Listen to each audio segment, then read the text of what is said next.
नहीं, ऐसा नहीं होगा, कभी ऐसा नहीं होगा। कभी ईमान का, कुरान का सौदा नहीं होगा।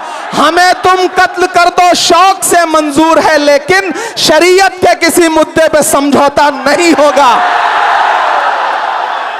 एक आखिरी बात आपसे कह रहा हूं साथियों, आप एक चीज जहन में बिठा के रखना कि अगर यह बिल लोकसभा में आया और इसकी हिमायत में अगर 250 से ज्यादा वोट पड़े, 288 वोट पड़े, तो इस बिल की मुखालफत में लोकसभा में 232 वोट पड़े।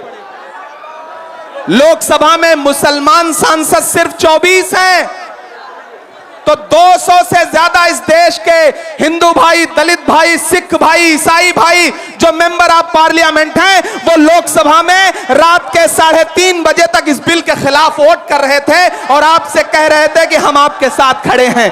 यह है इस मुल्क की गंगा जमुनी तहजीब। यह जो लहराता हुआ तिरंगा है, इस तिरंगे में जो आपका रंग है और जो उसके ऊपर अमन का रंग है, भाईचारे का रंग है, उसके ऊपर भी जो रंग है, ये तीनों रंग मिलके कह रहे हैं कि यह मुल्क नरेंद्र मोदी जी की जागीर नहीं है, यह मुल्क हिंदुस्तान के हर इंसान का है, हर इंसान का है। और हम अपने आबाओ अजदाद की जमीनों को बचाने के लिए, खानकाहों को बचाने के लिए, इबादत गाहों को बचाने के लिए, कब्रिस्तानों को बचाने के लिए जो कुर्बानी जरूरी होगी वो कुर्बानी देंगे। हम सड़कों पर बैठेंगे। मैं सरकार से कहना चाहता हूं कि जमहूरियत अकड़ से नहीं चलती है जिल्ले इलाही, जमहूरियत इस किताब से चलती है।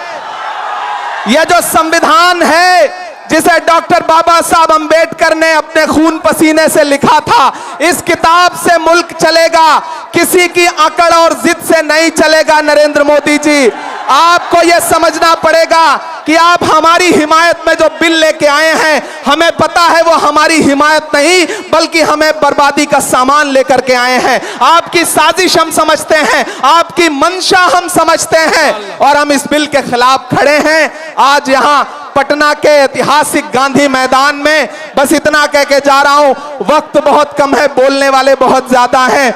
बस इतना कह के जा रहा हूं कि हम आतिशे सोजा में भी हक बात कहेंगे, कुंदन की तरह दहर में ताबिंदा रहेंगे। तारीख बताती है कि हर दौरे सितम में हम जिंदा थे, हम जिंदा हैं, हम जिंदा रहेंगे।